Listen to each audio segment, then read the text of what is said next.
नमस्कार दोस्तों, मैं आनंद कांडपाल आपके सामने आज सामान्य विज्ञान की क्लास 2 लेकर आ रहा हूँ।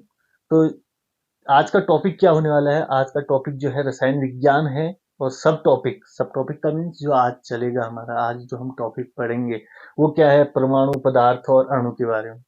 ठीक है कि पहले उसमें क्या है, रसायन विज्ञान से संबंधित कुछ तथ्य जो विज्ञान का आधार है। अब रसायन विज्ञान में कुछ ऐसे पदार्थ का सबसे छोटा भाग क्या होता है? परमाणु होता है।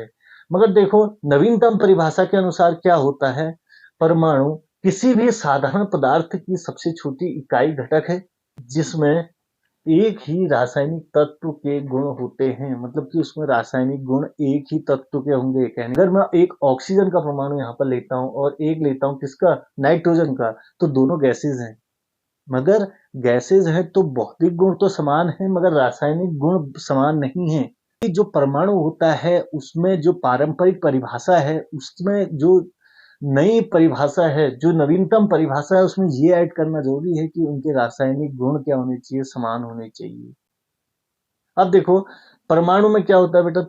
परमाणु में एक नाभिक होता है जिसको इंग्लिश में कहते हैं न्यूक्लियस। एक न्यूक्लियस के अंदर क्या होते हैं? प्रोटॉन और न्यूट्रॉन। तो पी जो लिखा व्हाइट कलर से वो ब्लैक कलर के पार्टिकल्स बने हुए हैं। पार्टिकल्स का मीन्स कण। तो ये क्या है? ये प्रोटॉन है और ये न्यूक्लियस है। न्यूक्लियस का मतलब क्या है? नाभिक है। तो नाभिक क्या होता है? परमाणु के अंदर नाभिक होता है। तो इसका मतलब क्या है? जो नाभिक का आकार होगा परमाणु के आकार से छोटा होगा। अब जो न्यूक्लियस है, न्यूक्लियस में होते हैं दो टाइप के हमारे पास कण।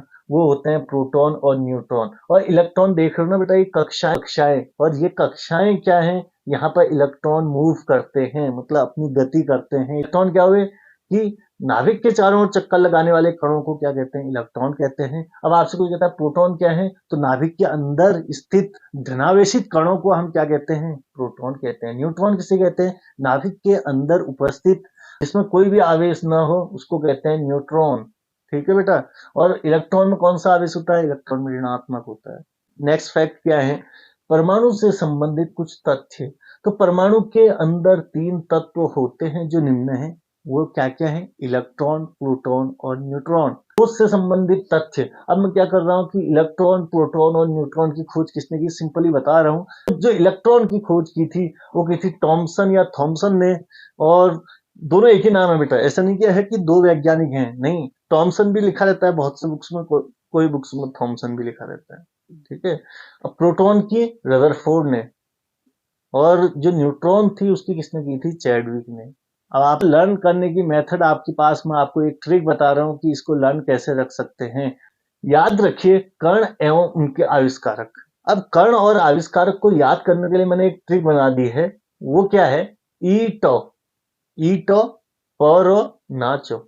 मतलब क्या है कि ईट पर नाच। जो आप इस वर्ड को याद रख सकते हैं, इस वाक्य को याद रख सकते हैं कि ईट पर नाच। अब यहाँ पर ईट पर नाच क्या डिनोट कर रहा है? वो कर रहा है E for electron, tau for Thomson या थॉमसन, प for proton, rho for Rutherford. तो प रॉ हो गया ना, नाचो। नो ना या नो न्यूट्रॉन, चो चैडविक। इसका मतलब क्या है? जो याद रखने की ट्रिक है वह है ईट पर नाच, जिसमें पहले जो वर्ण होंगे वो होंगे किसके? इलेक्ट्रॉन, प्रोटॉन और न्यूट्रॉन के। ठीक है नहीं? ई प ना। और जो सेकंड वर्ण होंगे वो आविष्कारक के होंगे, टो डो चो। तो मैं क्या कहूंगा? ईट कहूंगा तो ई उसमें क्या होगा? उसमें कण होगा। और टो क्या होगा? आविष्कारक होगा। आपने एक ट्रिक बता दिया आपको कि इस ट्रिक के बेसिस पर आप याद रख सकते हैं। ठीक है। तो अब देखो नेक्स्ट। अब इसी को एक बार डायग्राम के बेस पर देख लेते हैं हम। ईट पर नाच, ये लर्न रखनी है आपने। अब देखो नीचे डायग्राम के बेसिस पर भी हम कुछ देखना चाह रहे हैं। क्या होता है? ई टॉ। ठीक है, ई टॉ। तो ई टॉ होगा तो इलेक्ट्रॉन की खोज किसने की थी? J J Thomson. Discovery of electron 1897 में।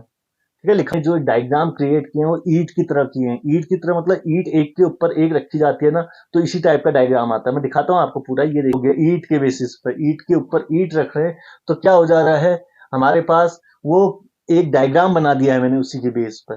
ठीक है। तो अब ईट टॉ हो गया। पॉर मतलब प्रोटॉन की डिस्कवरी किसने की थी? रदरफोर्ड ने। नाचो जो क्या है, न्यूट्रॉन है, उसकी खोज किसने की है? चैडविक ने की है। मैंने यहाँ पर लिखा हुआ भी है चैडविक, मगर दिख नहीं रहा है उतना।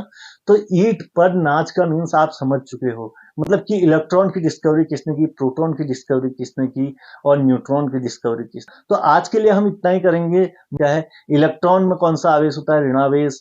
प्रोटॉन में कौन सा आवेश होता है? धनावेश। और न्यूट्रॉन में कौन सा आवेश होता है? कोई आवेश नहीं होता है, नो चार्ज।